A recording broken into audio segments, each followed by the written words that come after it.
भगवान अपने जनों के द्वारा स्वयं जहाँ हम फंसे हैं, जहाँ हम जिस कारणवश क्लेशित हैं, अशांत हैं, दुखी हैं, परेशान हैं, अनजान में, ना जानने के कारण प्रभु स्वयं कृपा करके अपनी वाणी द्वारा संतों के हृदय में बैठकर हमें बता रहे हैं, सो मत जाओ, शांत हो जाओ, क्यों परेशान होते हो।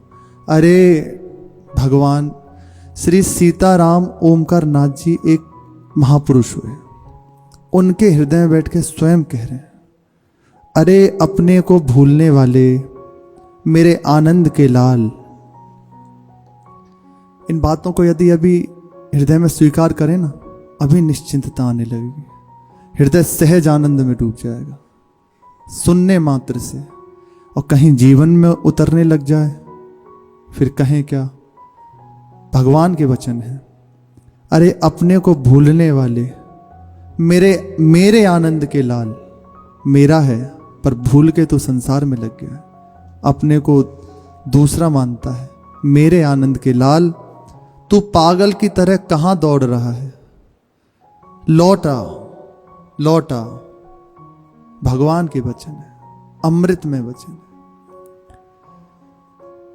अपने आनंद साम्राज्य में लौटिया, राग शोक दुख ज्वाला यंत्रणा अभाव कुछ भी नहीं है, केवल भ्रम है, सब ठीक हो जाएगा।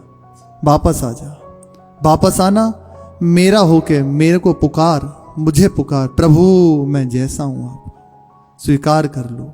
तो बहुत जल्दी तेरे ये रोग शोक दुख अभाव राग द्वेष सब नष्ट हो जाएंगे। परमानंद, केवल परमानंद है, आनंद है, अनुभव में आ जाएगा। मुख मोड़ने की आवश्यकता है। जो इधर देख रहे हो इसको देखना बंद कर केवल इधर दृष्टि कर लीजिए, तो निरंतर आनंद ही है। पूर्व में बताया कि बुल्ले शाह जी ने अपने गुरुदेव से कहा कि भगवान को कैसे प्राप्त करूं, कैसे प्रभु को पाऊं, तो बस इतना ही कहा, बुल्ला रबनु की पाना इट्ठे पत्थो, ऐसे ही है, इत्थे लाना, इधर से उठा के बस इधर रख देना। तात्पर्य जो मन शरीर में संसार में लगा हुआ है उसे प्रभु में अर्पित कर दो, केवल मोड़ दो।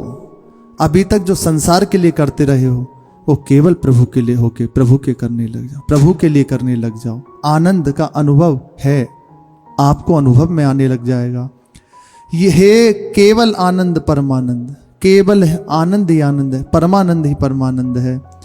लौटने का उपाय भी अति सहज सरल और सुगम।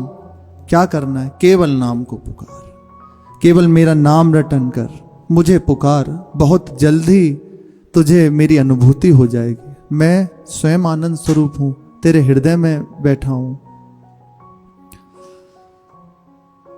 नाम रूपी मुझ में अनन्य भाव से आश्रय ले, फिर तुझे कुछ भी नहीं करना पड़ेगा, कोई चिंता नहीं करनी पड़ेगी, मैं सब कर दूंगा। और देख, नाम में भक्ति श्रद्धा की भी अपेक्षा नहीं है, इससे ज्यादा क्या चाहिए। इतनी बड़ी निश्चिंत वाणी कि तेरी श्रद्धा बनती है तो ठीक, भक्ति है तो ठीक, तू जैसे है वैसे नाम रटन कर, राधा राधा राधा सहज में। देख तो होता क्या है, प्रश्नोत्तर करने से ज्यादा मार्ग में चला जाए तो उसका अनुभव होता है। यदि बुद्धि की तर्कना से केवल ऐसा नहीं वैसा नहीं, ऐसा सुना ऐसा होता है, तो कभी कुछ हाथ नहीं लगेगा। आपने जितना श्रवण किया पकड़ लिया चल दिए, क्या है जानिए तो सही। आखिर जिसके लिए हम सुनते हैं नाम की अपार महिमा, तो नाम रटन करके देखिए, स्वयं अनुभव हो जाएगा। पद्धति से नाम रटन कीजिए, ऐसा नहीं कि 17 साल से नाम रटन कर रहे हैं कुछ अनुभव नहीं हुआ। कहेंगे उल्टी बात, मुख किए हुए हो दुख की ओर और बात करते हो सुख की, तो कैसे मिलेगा। सीधे सहज जो पद्धति है, एक बार उसके अनुसार चलिए, फिर देखिए आपके हृदय में, अरे ज्यादा नहीं, 1 हफ्ते करके देख लो क्या होता है, बताना। ठीक पद्धति से थोड़ा संयम नियम के साथ, जैसे महापुरुषजन गुरुजन आज्ञा करते हैं, कुछ दिन चल लीजिए, 1 हफ्ते एक हफ्ते कोई ज़्यादा तो नहीं है, प्राण रहे तो प्रभु की इच्छा, नहीं रहे तो उनकी इच्छा, लेकिन जब तक श्वास एक हफ्ते के लिए देख लो करके इस पद्धति से नाम क्या होता है, हृदय में आग पैदा हो जाएगी। अगर कुछ और अच्छा लगने लग जाए तो बताना। पूर्व में एक ब्रज के भक्तों में एक प्रसंग आता है। गौड़ शिरोमणि महाशय नाम के एक महापुरुष हुए। ये बहुत विद्वान, पूर्व जब बचपन में थे तो पढ़ाई लिखाई कुछ आती नहीं। केवल एक ग्रामीण ने कहा उनसे कि पढ़ते लिखते हो तुम तो कलंक हो, परिवार के नाम पे कलंक हुए, ऐसे कुल में उत्पन्न हुए और फिर भी कोई विद्या नहीं, धिक्कार है तुम्हारे जीवन को। अब ये बात उनके हृदय में चुभ गई और तत्काल चले गए पढ़ने के लिए बनारस आदि। वहां जाकर समस्त शास्त्रों का अध्ययन किया और वापस आए तो भागवत की प्रवचन करने लगे, कथा करने लगे। बहुत अच्छे वक्ता, बहुत ही उत्तम व्याख्या करने वाले, एक एक श्लोक की उसकी गुण रहस्य को दर्शाने वाले। एक बार कहीं कथा में इनको बुलाया गया तो उस कथा में जो उपासक थे वो श्री महाप्रभु चैतन्य देव के अनुयायी थे। विराजमान होकर प्रत्येक श्लोक की श्री चैतन्य परक व्याख्या कर रहे थे। अब इनके हृदय में संशय हुआ कि ऐसा कैसे, भागवत की व्याख्या में कहाँ लिखा हुआ है। उन्होंने कहा प्रत्येक 2 श्लोक के बाद महाप्रभु की इसमें वंदना है। ये बात उनको ठीक नहीं लगी और कहा कि आप कुछ भी कैसे बोल रहे हैं, हम भी तो कहाँ हैं इसमें। उन्हें आवेश आ गया। ये होता है, हम जरा हमारे आचार्य इष्ट के ऊपर कोई बात आए तो ऐसे शांति से नहीं बैठना। तत्काल उन्होंने कहा जैसा कह रहे हैं वैसा 1 हफ्ते चल के देखिए, महापुरुष के चरणों का आश्रय लीजिए।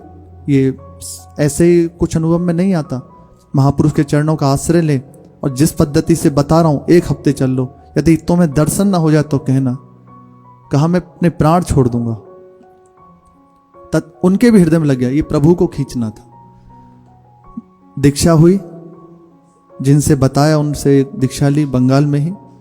दीक्षा लेने के बाद तत्काल कहा इस नियम से चलिए, इतना इतना जप पाठ आदि कीजिए और 1 हफ्ते तक हमें बताइएगा। स्पष्ट रूप से नेत्रों से दिखाई दिया कि हर एक भागवत के 2 श्लोक के बाद गौर वंदना लिखी हुई है। स्वयं रोने लगे। समाज में कहा कि लिखा हुआ है, अनुभव में आ गया। इसीलिए कुछ पाने के लिए पहले लगिए उसमें। केवल मन बुद्धि के तर्कना से वो वस्तु की अनुभूति नहीं होती। हार के, यही है हारना। प्रभु मैं आपको कुछ नहीं कर सकता, बस चल दीजिए। यदि प्रतिपल पे अनुभूतियां ना हो तब कहना। ये केवल कोरी भावुकताएं नहीं है जो महापुरुष जन कह रहे हैं। हृदय को बार बार देखिए महाराज जी को।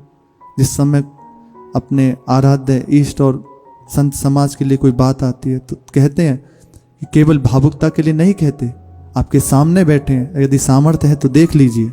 तो वो जी रहे हैं उस बात को, महापुरुषों ने अनुभव किया है। इसलिए केवल भावुकता नहीं, उस बात को अनुभव में आए। अनुभव में कैसे आएगी? चलने से अनुभव होता है। बहुत सुंदर सुंदर रसोई का वर्णन किया कि अमुक रसगुल्ला, अमुक गुलाब जामुन बहुत स्वादिष्ट, पाया एक हो नहीं तो प्राप्त क्या होगा? केवल बातों से काम नहीं चलता।